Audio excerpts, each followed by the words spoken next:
Assalamualaikum warahmatullahi wabarakatuh. Bismillahi walhamdulillah. Asyhadu alla ilaha illallah wahdahu la syarikalah wa asyhadu anna Muhammadan abduhu wa rasuluh wa la nabiyya ba'dah. Allahumma sholli ala sayyidina Muhammad wa ala ali sayyidina Muhammad wa sallim wa barik alaihi. Amma ba'du. Dengan channel Tukang Kebon dan Kucing yang setia di sini, alhamdulillah pada kesempatan yang sekarang kita bisa berjumpa kembali untuk lagi-lagi membahas tema mengenai budak angon atau Satrio Piningit.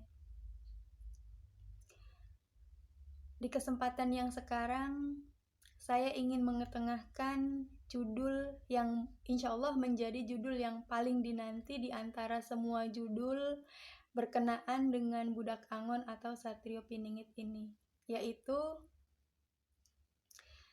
ciri-ciri rupa tampilan dan watak dari budak angon atau Satrio Piningit.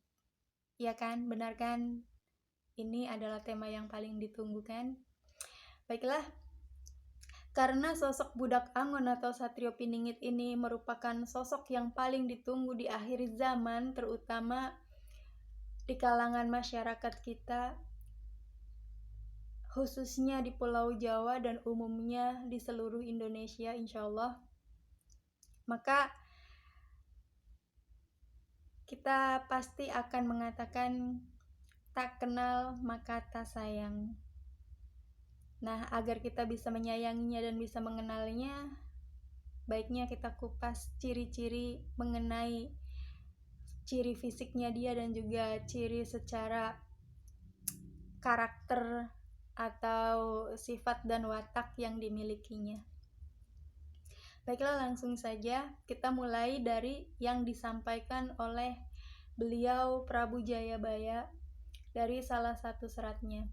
Oh iya, ketika saya mengatakan tentang Prabu Jayabaya itu, saya selalu bilang dari salah satu seratnya. Sebenarnya saya menggunakan referensi dari serat beliau Prabu Jayabaya itu tidak hanya melulu satu serat, makanya saya selalu mengatakan dari salah satu seratnya.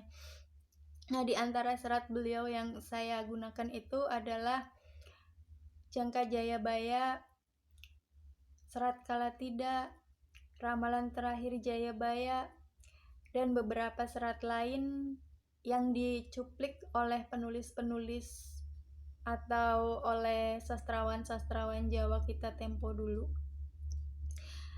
Menurut salah satu serat Jayabaya tersebut,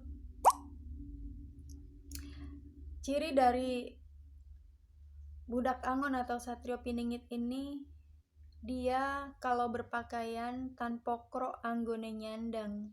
Artinya kalau berpakaian dia tidak memiliki aturan, tidak karu-karuan.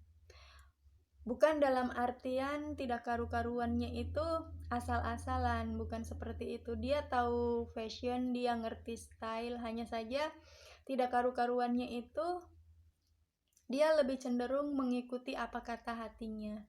Ketika dia ingin berpakaian mengikuti selera fashion yang berlaku di saat itu, dia akan mengikuti fashion itu. Tapi ketika dia tidak ingin mengikutinya, dia pun tidak akan mengikutinya. Jadi dia mengikuti apa yang dikehendaki oleh hatinya, oleh keinginan bebasnya.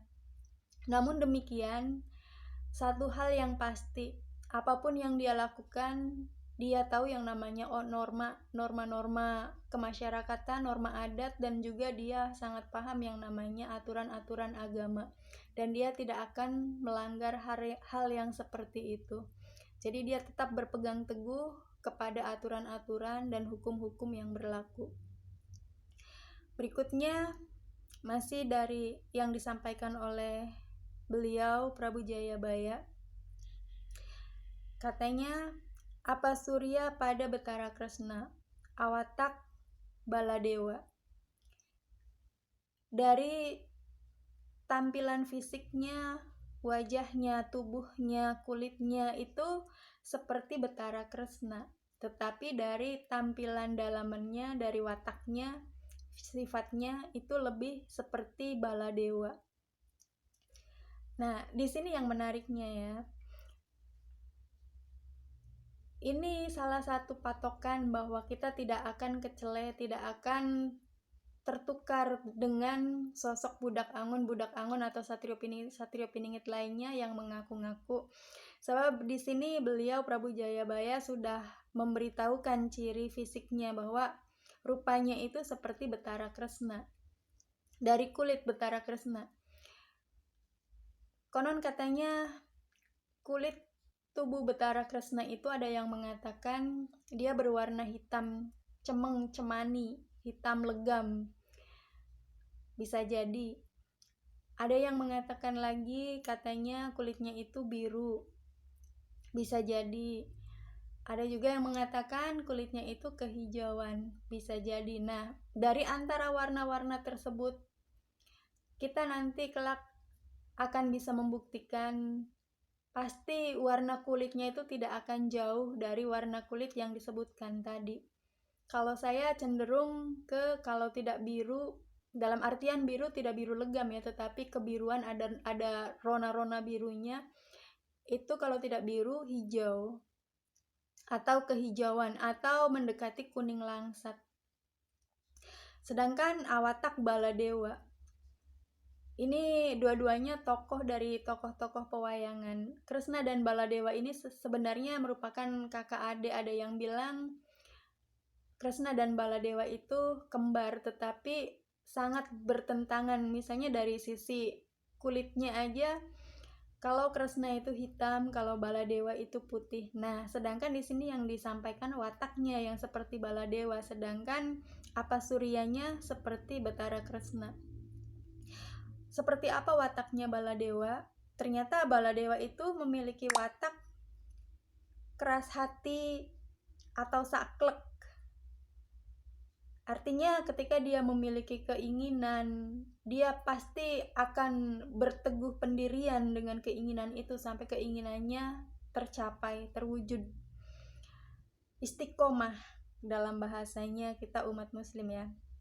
Terus mudah naik pitam atau mudah marah. Tentu saja mudah marahnya ini ada aturan-aturannya kenapa marah dan kenapa tidak marah. Tetapi meskipun dia itu mudah marah, dia orangnya pemaaf dan juga arif bijaksana. Jujur, adil, tentu saja dia adil karena insya Allah salah satu peranannya ke depan adalah menjadi seorang pemimpin yang adil dan juga tulus. Jika salah, ia tidak akan sungkan mengakui kesalahannya dan meminta maaf atau menebus akibat dari kesalahan-kesalahannya itu. Nah, itu adalah ciri-ciri fisik dan juga ciri-ciri watak dari budak angon atau satrio piningit menurut versi beliau Prabu Jayabaya. Sedangkan dari versinya beliau Prabu Siliwangi, beliau Prabu Siliwangi memberitahukan tentang sifat dari budak angon ini. Katanya budak angon ini memiliki sifat pemberani, tekun, bandel, dan humoris atau jenaka. Seperti yang disampaikannya melalui Uga Wangsit, katanya aya nu wani ngorehan terus-terus. Tengah hiding kapang larang, ngorehan bari ngalawan sabari seri, nyaeta budak angon. Nah, dari situ diketahui bahwa betapa tekunnya budak angon ini untuk mencari data, mencari berbagai ilmu pengetahuan